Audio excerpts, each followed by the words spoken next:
Thanks for joining me on this session. My name is Jean-Philippe Bempel. I work at Datadog. And today we will talk about GC.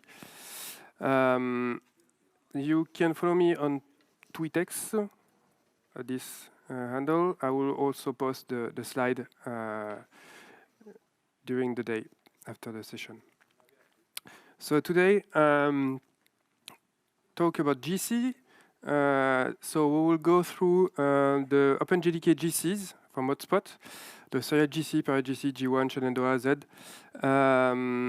So we will go through those with the characteristic of each of them, the specificities, and we'll go also with the each techniques of the GC is also introduced by those GC to understand more about how the GC work. And on the second time, we will also talk about how to select the right GC, be among those GC available from the JVM, and finally how to tune the GC for your application. So we'll go through the OpenJDK GCs. So the first one is a serial GC. So the serial GC is a generational GC. It means that we have generation. We will talk about this a little bit later. It's single-threaded. It means that there is only one thread that's doing the work for the GC. It is stop the world. It means that all the thread applications are stopped during the work of the GC. And this is the default GC if you have a machine or container that have less than 2 gigabytes and two cores. So for small containers, maybe the JVM is switching to the serial GC and you do not know about it. But bear in mind, this is the default GC for a very small container.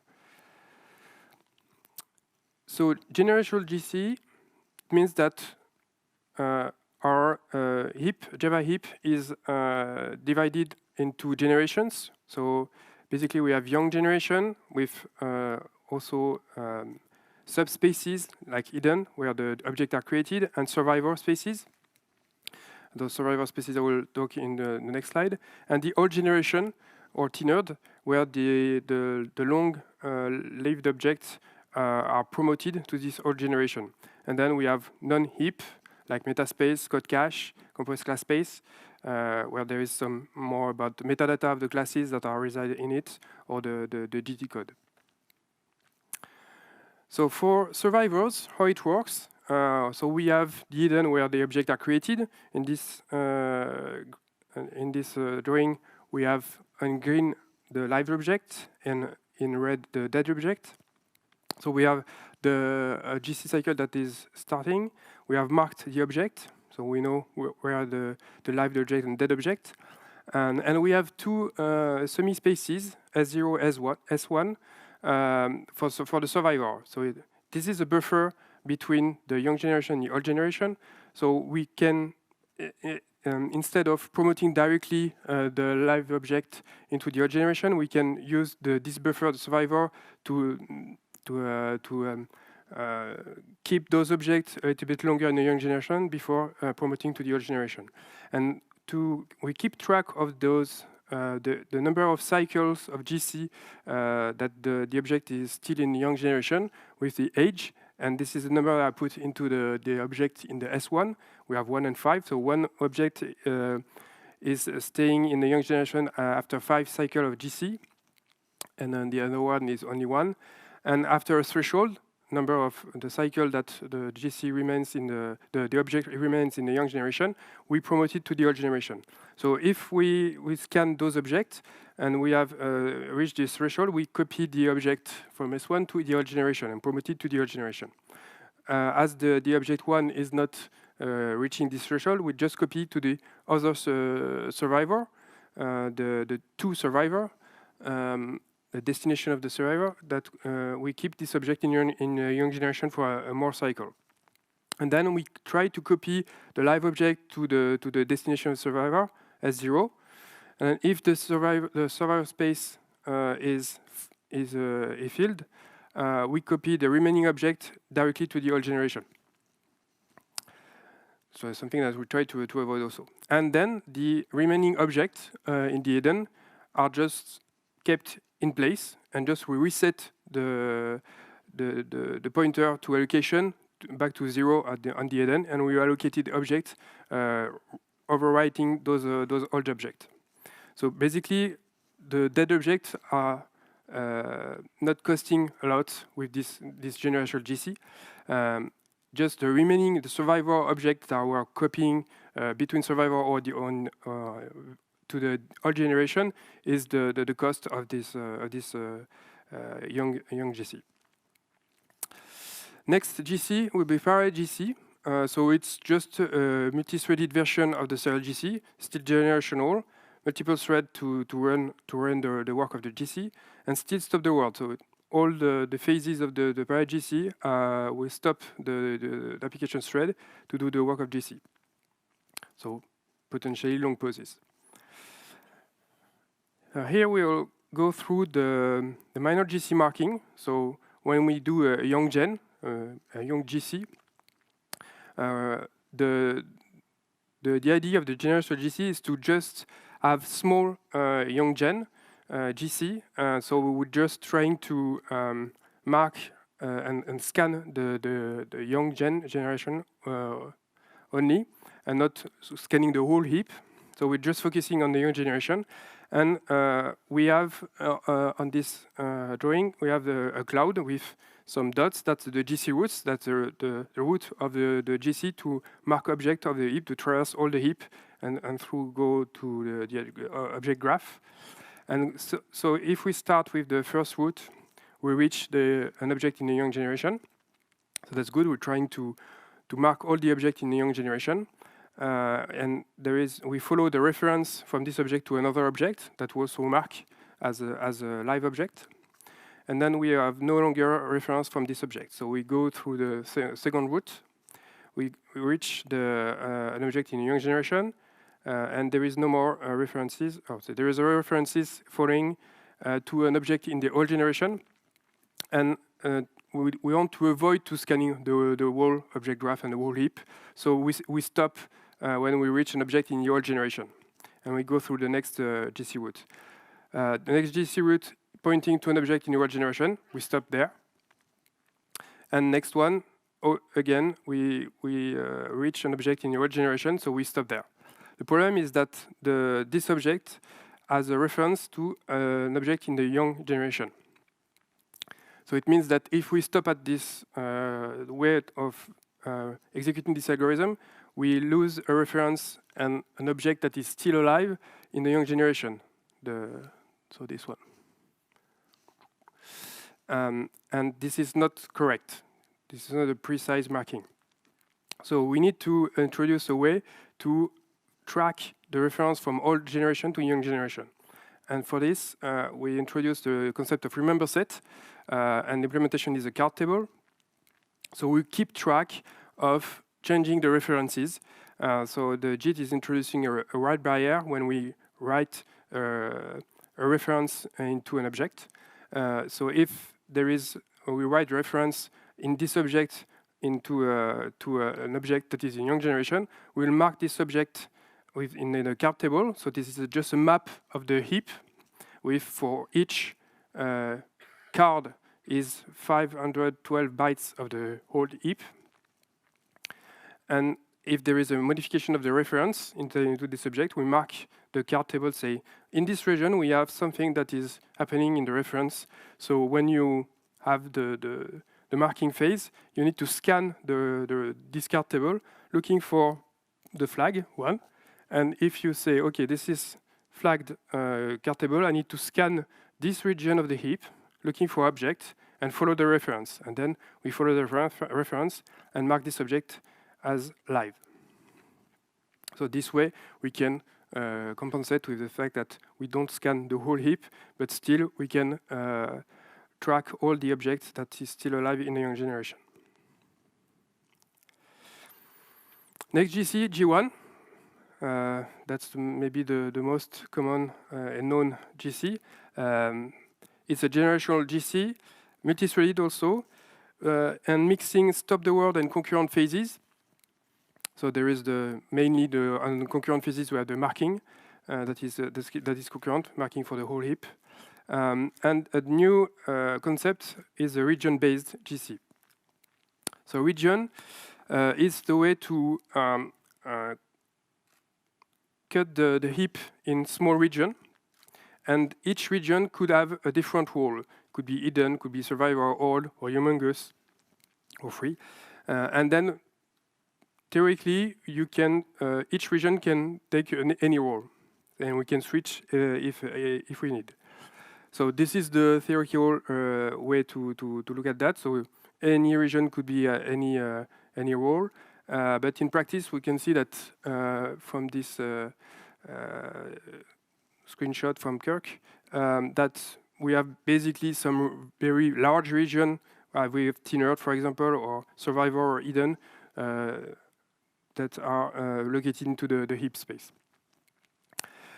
So the region, what is the purpose of the region? Is to limit the work of the GC when we evacuate some region. So the memory is reclaimed by evacuating a region to another. So we are copying object into another region that is free, and also we're doing the compacting at the same time. And we are trying, as we work with region, we try to limit the copy that the object that we are evacuating and compacting, and focus on the region that have the most garbage. Because the region where have the most garbage, there's few objects to copy to another region. So the work will be effective. And then when we have evacuated those objects, where we update the reference of those objects that we have moved to another region, and avoiding to scale the full heap to update the reference. So for example, if you have two regions that you're evacuating, you have just the regions that are pointing to this region that we need to update and to scan the object and update the reference for those objects. And for tracking those regions, we are using remember set to know which region to scan for updating those reference. So with this schema, let's pretend that region 2 need to be evacuated. We have two objects that we need to copy to another region. And those two objects are referenced by one object in region 1 and one object in region 3. But we have remember set for each region that tracking the reference for those objects. So we are scanning the remember set here for region 2 to say, okay, I need to look into region 3 to update the reference for this object to the new location, and again on region 1 for this object to update the reference for the new location. So the remember set, there is a lot of things to do for the GC to maintain this remember set. So each time you create an object or you modify the reference, you need to update the remember set. And also there is a different granularity for the remember set. Sometimes it's very precise, say, okay, this is this region in this address that there is an object that need to be updated. Or sometimes because there is a lot of objects pointing to the same, we just say, okay, there is reference in this region, you need to scan the region to find those objects. Next GC is Shenandoah. So Shenandoah GC is, we are entering into the domain of low latency GC. So they try to minimize the pauses. So very few pause, usually less than 1 millisecond for those GC. For Shenandoah right now, it's not generational, so there is only one single space that needs to be scanned fully for each cycle. It's fully concurrent. It means that we have almost all the work of the GC is done concurrently with your application. There is few pauses that happen, but very short, less than a millisecond usually. Still region-based like G1. And the challenge with those low latency GC running completely concurrently with your application is how you make sure that when you're evacuating object, when you copy object to another location, you can reach this object by the application thread. So for that, they are using a read barrier in that case load barrier. There's a subtle difference between the two, but so every time we are loading an object to access the fields or access it, we need to check if the object was moved or not. And if it was moved, we need to fix the reference that pointing to this object to the new location. So that's the concept of self-healing. If we hit the barrier saying, oh, the object was moved, I need to fix the address, so I need to look up at the new address, fix my reference to the correct address, and then the next time I access this object, or the next thread that I access this object, it will go through the new location.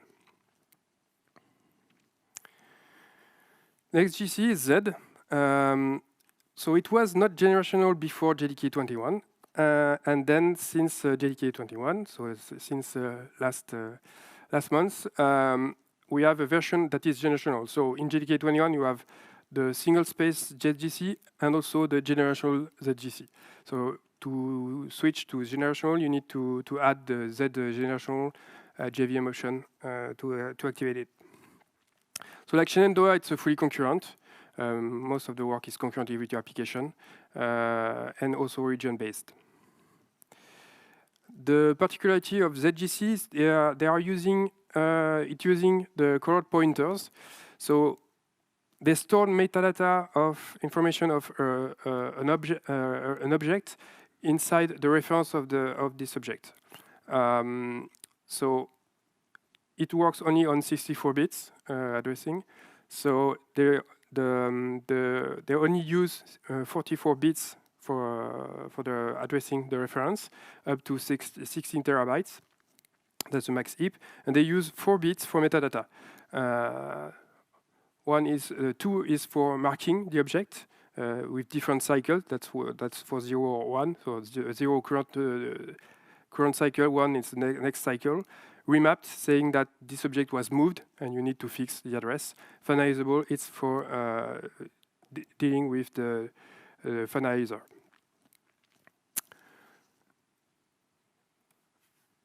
So with all those GC, how to select the right one? So for that, you need to identify your workload. Is it throughput-oriented? Is it a job that processing by steps, processing a lot of data, high volume of data? You don't expect human response to what the application is doing. For example, you can have Spark jobs, Kafka consumer producer, intakes that do an ingestion of a lot of data from the outside, ETL, etc. So these kind of applications are throughput-oriented. On the other side of the spectrum, you have latency-sensitive application.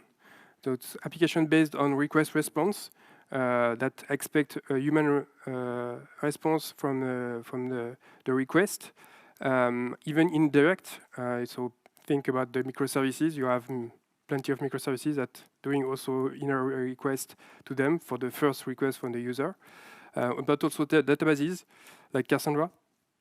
You run in query on Cassandra. You want to have a short response from it. So every services based on HTTP gRPC services is considered as latency sensitive. So I did a test. So I took an application for throughput-oriented. So I'm using the JDK flat recorder files and using the JDK mission control library, so parsing those files in a one-robin fashion. And as a metric for this application, I'm measuring the total runtime of the number of predefined files that I'm processing. And I'm running different GC with that. And this is the result I did for my benchmark, running with G1, Prague, GC, Z, and Shenandoah. This is the total runtime. So for G1, it's a little bit 2 minutes, and for the other GC, less than those 2 minutes. And the best one in that case was Prague GC. That was expected because this is a throughput-oriented GC. So if we have long pause, we don't care as long as the total runtime of the application is good enough. But here we have G1 that is not running good in that case. We will see why just after. So we go through the analysis of the GC logs. So in that case, we have G1. The key thing is the throughput performance indicator. That's 85%, the throughput. The throughput means that the time spent into the application versus the time spent not doing the application, so basically GC.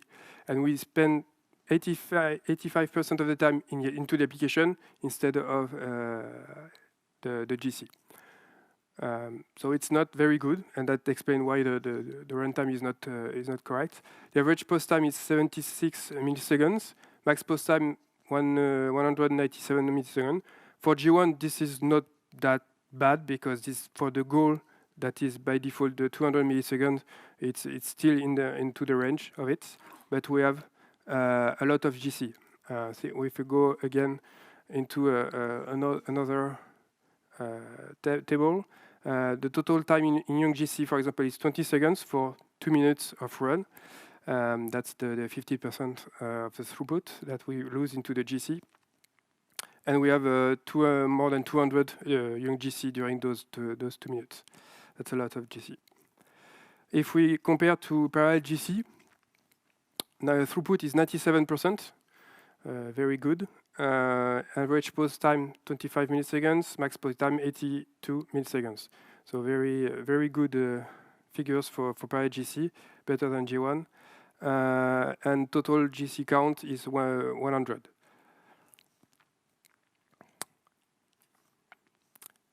I did also the same for latency sensitive. For this application, this kind of application, I took Spring Pet Clinic demo app. Send request and waiting for response, and as a metric, the percentile of latency of each request. Easy. And I'm drawing for each GC the percentile from P10 to P99 with a logarithmic scale for latency here. That's helped me to magnify the difference between the GC, especially on that part. As you can see, parallel GC is not doing good for the tail latency for the high percentiles. That's expected because we have long pauses, so it impacts the latency. While the best one is the ZGC. Shenandoah is not that far. G1 is in the middle, not that good, but yeah. So that's expected again. The ZGC or the Shenandoah are low latency GC. They are trying to minimize the pauses, and here that's where they shine. I've also tested another algorithm just for fun. It's the C4 GC that is coming from Azul JVM, Azul Prime now.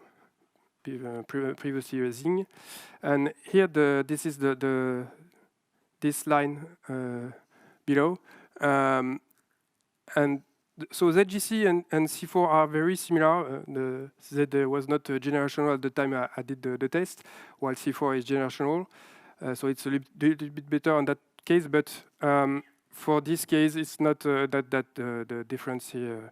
On it. It's more about here the latency is very good, and I suspect this is because the JIT compiler for Azul is not the same. It's based on LLVM. We work completely the JIT compiler, and I suspect that it produces a really better code than the C2 in that case. That's why the latency is very low. But on the high percentiles, the latency is quite the same with ZGC. So Azul JVM is a commercial JVM, but you can test it as with a Docker image that you can download. That's the way I did the test. So I encourage you to test it if it fits your needs or not. Now that we have selected the right GC, how to tune it. So for each GC, we'll see how to tune a little bit more to have more performance on our application. So for private GC, the advantage of private GC is very simple to reason about. Very simple algorithm. And the main goal is to avoid promoting short middle live object to postpone the full GC. So when we promote object to the old generation, we fill the old generation, and when the old generation is completely full, we trigger a full GC, and something that we want to try to postpone a maximum and avoid a maximum. So avoiding this promotion to the old generation, especially if the object has short life or middle life, and we are over promoting the subject, it's not good. So we try to having a large heap mechanically for the young generation. So they are mechanically more time for the object that's short or middle lived object to die, and then we can reclaim it, not for free, but almost for free, because we are not copying them, and we can just reset the pointer to the allocation. So the goal is to adjust this young generation to have a more large young generation. So we have more time to have the processing that we are doing is done, and all the object that was intermediate die because we have finished the processing, and then we can collect them very quickly. So with this private GC, don't hesitate to increase like more than the half of the heap, depending on the life set that you have on your generation. But you can increase, or sometimes with more than half of the heap, to have more place more time for those objects to die and to be reclaimed. So I applied this trick for my benchmark, and I've get a little bit more performance from it. So I get 4 seconds in my runtime for 2 minutes, not that bad. So it's now 104 seconds to run it, with like more than half of the heap for that. If we want to tune G1, there is something that we need also to take care. It's the humongous objects. So humongous objects are a special beast for G1. They are difficult to handle because it creates fragmentation. So humongous objects are the large objects. So G1 is using region size, fixed region size that are determined at the start of the application, up to 32 megabytes. And then if for a region, for example, 32 megabytes, you have a buffer that is more than 16 megabytes, so the half of the region. There is a region dedicated for this object, and considered as humongous object. And you cannot use any free space into this region if it is dedicated to this object. And you cannot move this object to another region. So because it's a large object, G1 considers that it's too costly to move those objects.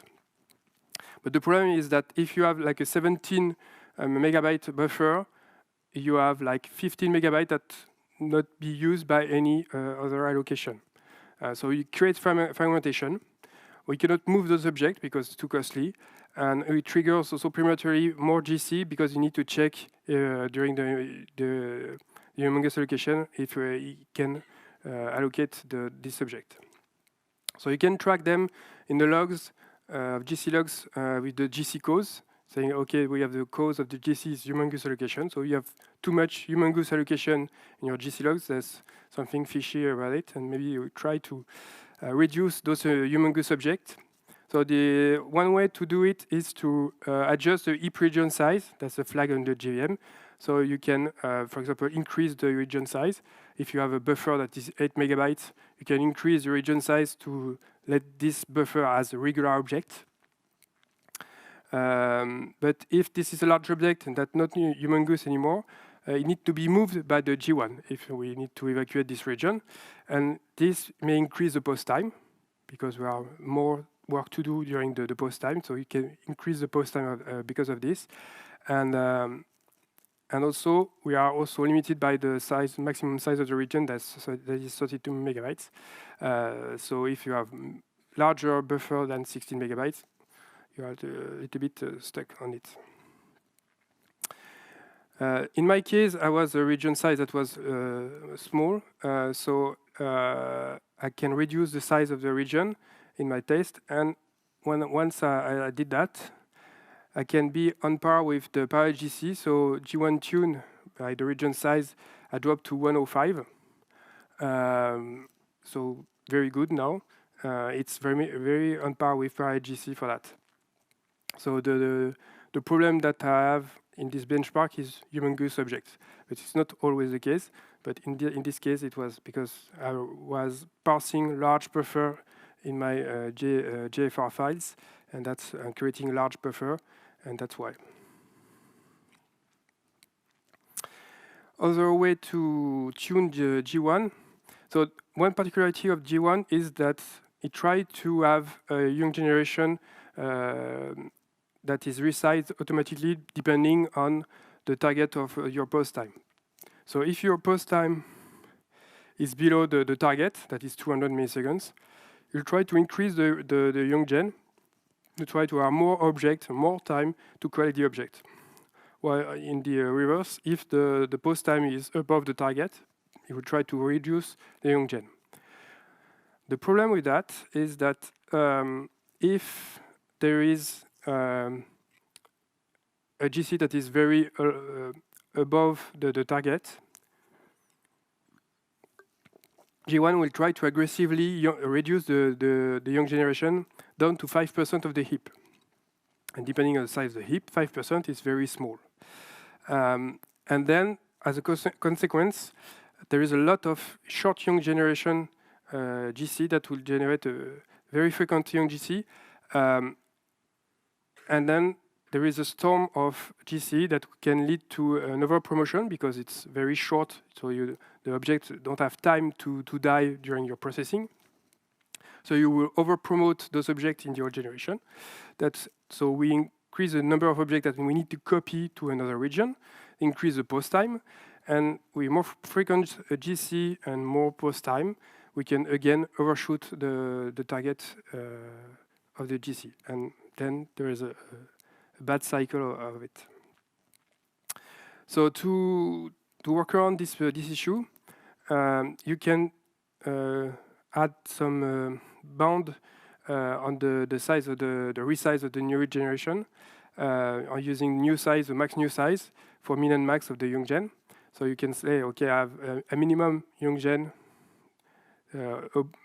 larger than the 5% original, but also you can also use the new ratio or XMN, but in that case you will fix the young generation. And if you fix the young generation on G1, what the point? You can just switch to parallel GC and you will do the same. So be careful about it. Last thing about tuning G1, the target post time. So the main knob for G1 is the max GC pose milliseconds. That's by default 200 milliseconds. That's the target post time. And if you increase the target, you move the G1 to a more throughput-oriented GC because we're accepting more post time. But if you decrease the target, you will try to go to more low latency, but below 50 milliseconds. Some people say 100, but for me, we can go up to down to 50 milliseconds. Below, it's very difficult for G1 to handle. So if you want more low latency, or if you want to reduce the post time, you need to switch to low latency GC like Z and Shenandoah or C4. So about this tuning Shenandoah, it's a little bit more easy. So to be effective, allocation rate should not overrun the GC. Because it's completely concurrent, you have allocation that are also, application is allocating during the GC. And so if you are allocating more than the GC is able to reclaim the memory, you have an issue. So in that case, there is also a pacer. Pacer will try to slow down the threads that are allocating just by inserting thread.sleep up to 10 milliseconds to reduce the allocation rate. And if this is not enough, they will fall back to full GC. So full GC, stop the world, That's the fallback for Shenandoah. So you need to have a heap that is larger for able to having time to collect the object and reclaim the region. Or you can also have more cores or more concurrent threads to finish cycle faster. And one note for this GC algorithm is that the region are reclaimed only at the end of the cycle. So you need to have to wait the end of the end of the cycle of the GC to be able to reclaim the memory and allocate it again on it, because Shenandoah needs to update the reference of all the moved objects before reclaiming completely the region. For Z, it's very similar to Shenandoah. We have the same things. So we need to avoid this overrun the GC. But there is no full GC in the GC. It's allocation stall. So basically, the thread, if there is no more memory, you're just waiting for a region to be available to fulfill the allocation. And this is the allocation stall. So the thread is stopped until the region is available. So there is no full GC. So again, to tune it, you need to increase the heap to have more time, or using more core and more concurrent thread for the GC to finish faster. The difference with Shenandoah here is that the region is reclaimed as soon as the relocation of the moved object is done. So you don't need to wait the end of the cycle and all the references are updated. As long as the objects are copied, the region can be reclaimed and allocating. So it's a bit more easy for the GC for that. So in conclusion, how to choose a GC? First, you need to identify the kind of application you have, throughput oriented. So for that, you use Parallel GC. G1 if there is no issue and you have good figures. So if you don't have any issue with the G1, you can stick with that. Otherwise, it could be difficult. We'll talk more about that on the next slide. And if you have latency sensitive workload, I recommend Shenandoah, Z, or C4. So my point of this talk is why not G1? So because there is this is a very complex algorithm with a complex heuristic, very difficult to tune. As long as it's working for you, it's okay, but as long as you have an issue, it could be very difficult. So a couple of things could be wrong, can go wrong in your application because of G1. It's a fragmentation of the heap that leads to a full GC. Remember, if you are running on JDK 8, the full GC for G1 is single-threaded. I have a short story about it. We had a large cluster on Hadoop, and there is one node that is handling all the metadata of this cluster and running on JDK 8, and with 500 gigabytes of heap and G1. And when we have a full GC on G1, it lasted 30 minutes. So it was not a good option. The remember set also, there is this granularity that I mentioned could be also effective on the post time. There is the handling of the post write barrier that adding also overhead when we write the reference. There is some specific threads refinement to deal with the remember set. So there is a special handling of the remember set for each region that needs to be also operated. So when there is a write of reference, they put into a queue. The thread is pulling this from the queue to handling and maintaining the remember set. So you can have also overrun of this queue. The queue could be full. That could lead to some problems. Evacuation failure that will lead to the full GC if it could not evacuate one region to another because there is no more space. And also because there is a concurrent phase for marking, so the application could overrun your allocation threads. the problem with YoungGen dynamic sizing. So we talk about that with the storm of YoungGC if there is drastic reduction of the YoungGen.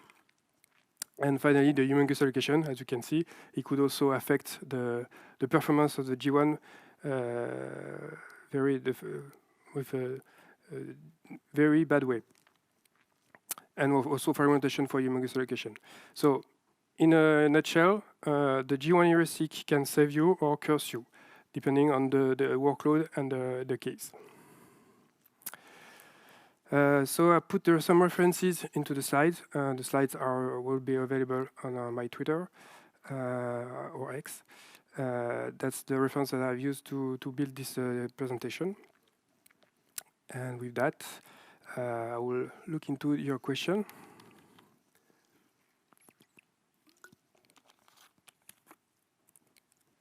On Slido.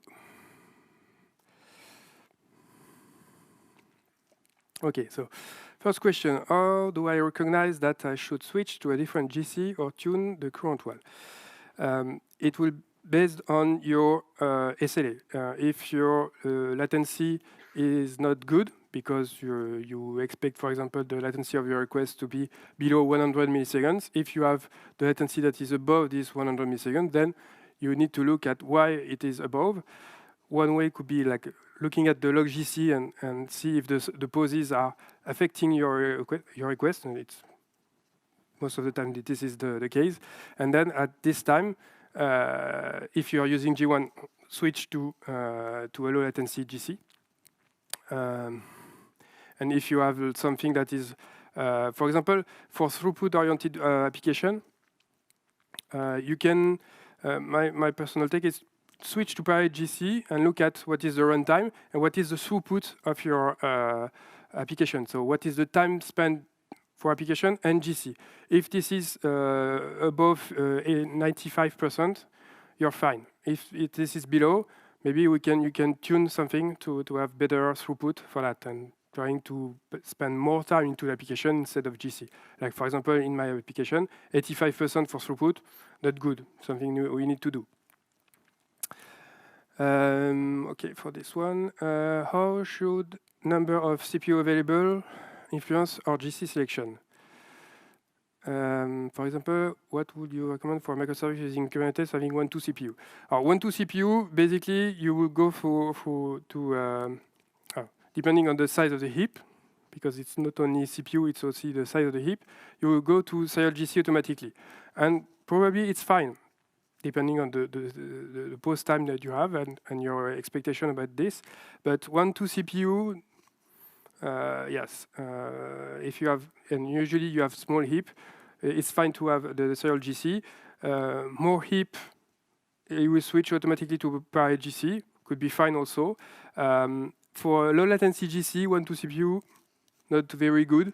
You can try, but maybe latency will not be good because as the low latency GC, concurrent GC will work at the same time as your application, it will also affect because it will steal some CPU from the application.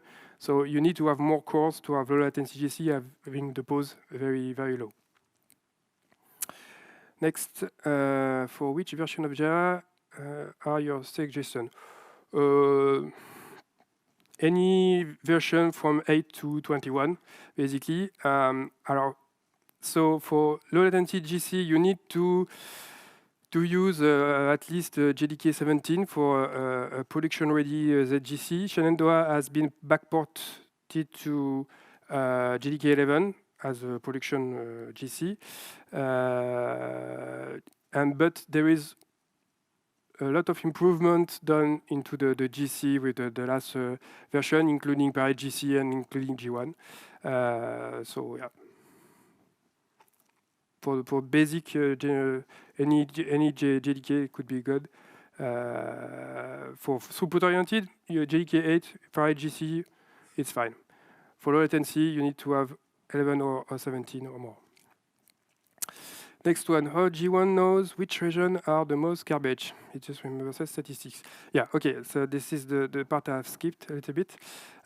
So at the end of the marking, G1 knows about the statistic for each region, if the number of objects that are live, and reversely for the garbage statistic in it. So based on those statistics of marking and the field of the region, they sort all the region with the most garbage or full garbage to a full region, and take the region from this full garbage. So that's why, and they focus on the region with the most garbage or the less live object. Same thing. Okay, next question. I feel the pain. I still have Java 6. What should we do? If this is a throughput-oriented application, you're fine with PyGC on the Java 6. Completely fine. Otherwise, you need to upgrade, sorry. But I feel the pain. Okay, other question? Okay, so thank you for your attention.